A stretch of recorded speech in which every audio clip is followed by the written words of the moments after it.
All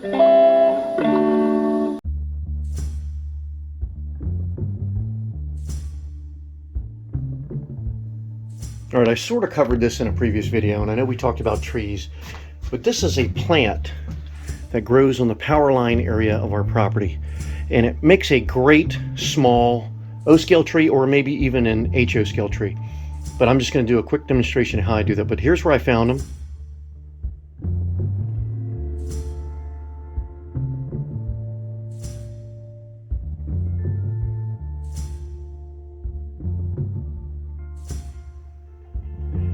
And this is the result of a couple of them. The ones in the back, those are just filler trees. They're not meant to look good. They're just meant to look like bushy treetops in the back. But these here have to look a little better because you're getting closer. And it's going to take quite a few of these, but once you get a lot together, then it looks like a very dense forest area. And here's another one right here. That one. And it's not a bad looking tree. And once I get these in here and the material settles, then I can clip them and shape them up a little bit, especially the visible areas. So the ones in the back row up there, they're just for back against the backdrop filler. These have to look a little better. And then of course, ones that I put up close here that represent what you would see from Trackside, they have to look better. So this is the, let's call it mid-grade. But what I'm making these from is this plant here, furnace filter.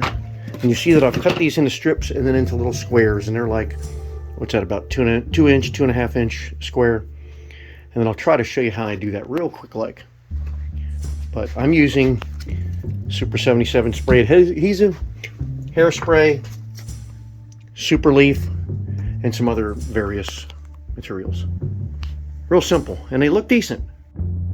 I have this little foam diorama here that I showed in a previous video, and of course you could just use a block of foam there. But I'm going to trim this up a little bit, clip a few pieces off just so they don't look so long. And then I'm going to take these pieces after I spray this with adhesive, and I'm going to apply it to it real simple like, and I'll try to show you that. So in essence, I'm just going to trim off some of the longer pieces. Just anything that looks unnaturally large or out of size, that sort of thing. Most of it's going to be covered. So these represent the larger branches, and that stuff's going to represent the new growth that heads out and has a lot of leaves on it. So some of those pieces are a little bit long. And again, this makes a nice small O-scale tree and also a good HO tree. But Super 77 spray adhesive, the good stuff, we're just going to spray it liberally. Make sure you get all the tips.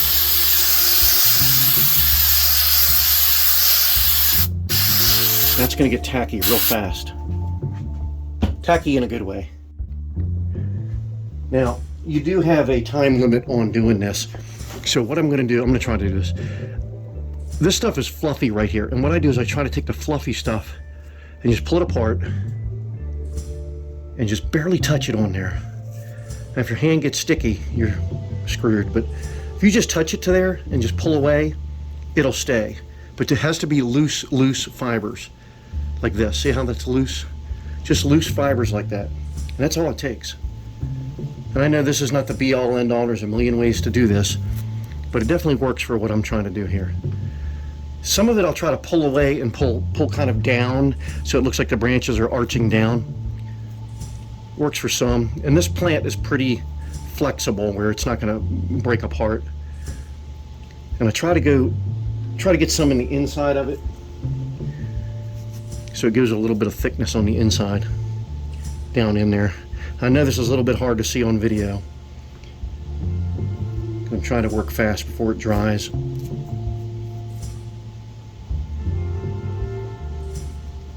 And I keep going back to get the fluffy stuff here, because that's what you want. You want very little of it. Bob Ross style. Very little. You don't want to clump it up.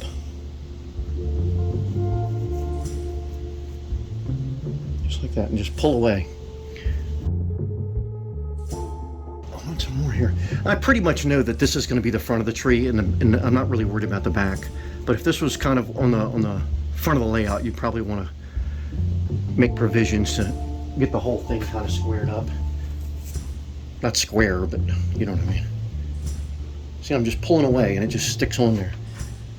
Let me get some down there. And yes, you can put too much of this stuff on there and then they'll look like there's big bushy trees in the back. But the reason I made those trees bushy like that was because they really had to fill and you didn't want to be able to see behind them. And they were what I used on the old spruce cullen timber layout. Loose fibers, very loose fibers. And just stick it on and pull it away. So it's important to remember that when you're deciding where this tree is going to end up. And you don't want any square pieces on there. All right, here's where it's going to start to take shape. And yes, this is a spray booth, and it was actually, I'm shaking the can here, flat black spray paint. And this was a spray booth that I used for our t-shirt operation. We don't do that anymore, so it has a good second purpose here. I'm going to try not to ruin the phone while I do this. But as you can see, I'm just trying to get rid of the blue. There's a fly in here. I think it just landed on my head. Middle of winter. This way you retain the color of the branches to an extent. And you don't have to get a heavy coat on here, but that's kind of how it looks. All right, for this step, I'm using these. These are bigger leaves. These work great for O scale. I get these from Scenic Express and the dollar store. Mega Super Hairspray. But I'm going to put this in a little bowl here, get it ready. I'm going to try to do this without spraying the camera. Take the hairspray, shake it up. You get a liberal coat of hairspray on there. Don't get too close to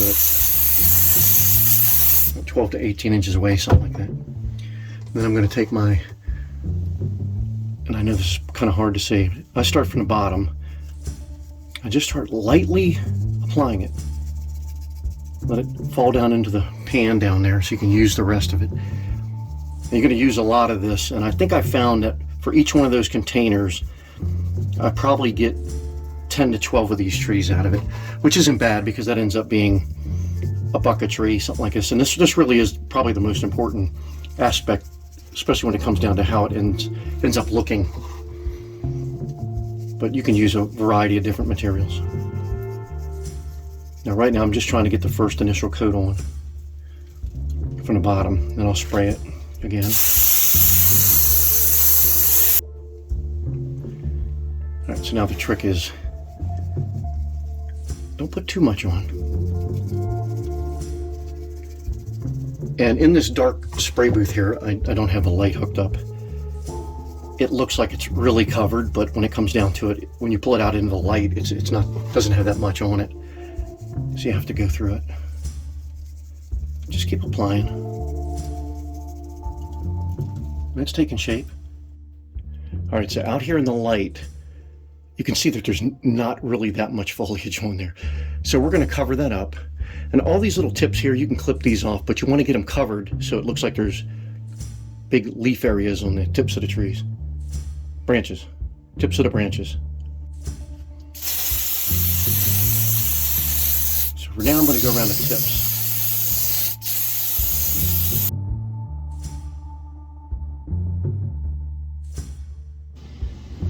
All right, out here in the light, you can see it's got a decent coverage on there. It's not real thick.